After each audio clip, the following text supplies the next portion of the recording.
ఈ ఇల్లు నా దేహం, ఈ సంపద నా ప్రాణం. నా తదనంతరం కూడా దీన్ని నేను మాత్రమే అనుభవిస్తాను.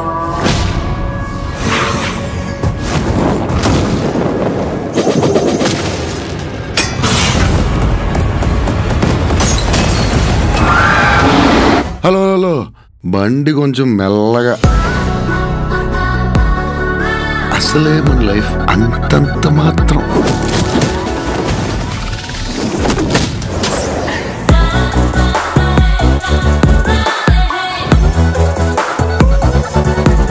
చెప్పు, చేసిన పాపమేమి?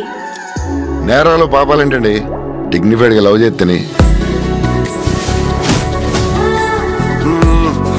చచ్చే వరకు చేయవద్దని వేయాల్సిన ముద్రలేసేసావు. మేడం, ఏదో తాగిన మత్తులో కరిసేసినట్టున్నాను.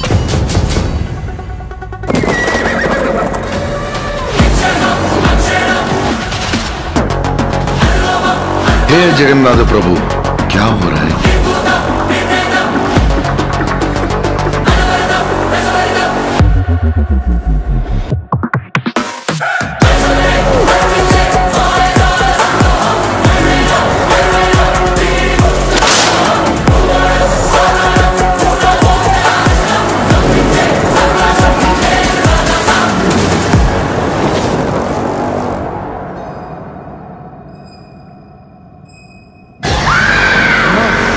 దుర్గమ్మ తల్లి కాపాడమ్మా.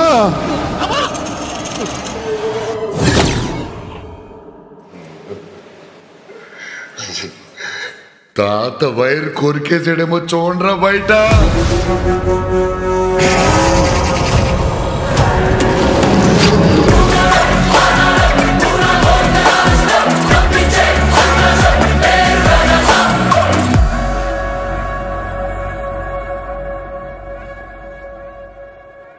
రెబల్ ఫ్యాన్స్ అంతా ఇప్పుడెప్పుడు అని ఎదురు చూసిన రాజాసాబ్ టీజర్ ఫైనల్ గా వచ్చింది. Maruthi mark horror comedy touch తో కూడిన టీజర్ ఫ్యాన్స్ కి కావాల్సిన ఎంటర్టైన్మెంట్ ని అందించింది. ఈ ఇల్లు నా దేహం, ఈ సంపద నా ప్రాణం, నా తదనంతరం కూడా దీన్ని నేనే అనుభవిస్తాను అనే వాయిస్ తో టీజర్ మొదలైంది. ఈ డైలాగ్ తో రాజాసాబ్లో కోర్ పాయింట్ ఏంటో దాదాపు రివీల్ చేశారు. తన సంపదపై ఆశ తీరని ఓ మహారాజు చనిపోయిన తర్వాత కూడా ఆత్మగా ఆ మహల్లో ఉంటాడు.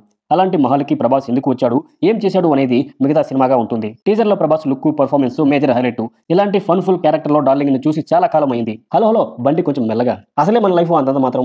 నేరాల పాపాలు ఏంటండి, డిగ్నిఫైడ్ గా లవ్ చేస్తాను. మేడం, ఏదో తగిన మత్తులో కరిసేసినట్లున్నాను. హే జగన్నాథ్ ప్రభు, క్యా హువా? తాత వైర్ కురికేసేయడం చూడండి రా బయట. ఇలా టీజర్ లో ప్రభాస్ పలికిన ఈ డైలాగులన్నీ కూడా భలే పేలాయి. వింటేజ్ ప్రభాస్ ని గుర్తుకు తెచ్చాయి.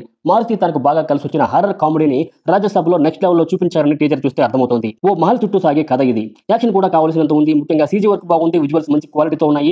ప్రభాస్ ని మరోసారి ఓ ఎంటర్టైనింగ్ క్యారెక్టర్ లో చూడాలని ఎదురు చూస్తే ఫ్యాన్స్ కోరికని రాజ్యసభ తీర్చేలాగే ఉంది. మొత్తానికి టీజర్ సినిమాపై మరింత బజ్ క్రియేట్ చేయడంలో సక్సెస్ అయింది. సో ఒకవేళ మీరు టీజర్ చూస్తే టీజర్ మీకు ఎలా అనిపించిందో కింద కామెంట్స్ లో చెప్పండి. ఈ వీడియో కనుక మీకు నచ్చినట్లయితే ప్లీజ్ లైక్ చేయండి, మీ ఫ్రెండ్స్ అందరికీ షేర్ చేయండి. ఇలాంటి మరిన్ని మంచి మూవీ రిలేటెడ్ కంటెంట్ కోసం నా ఛానల్ ని సబ్స్క్రైబ్ చేసుకోండి. See you in the next video.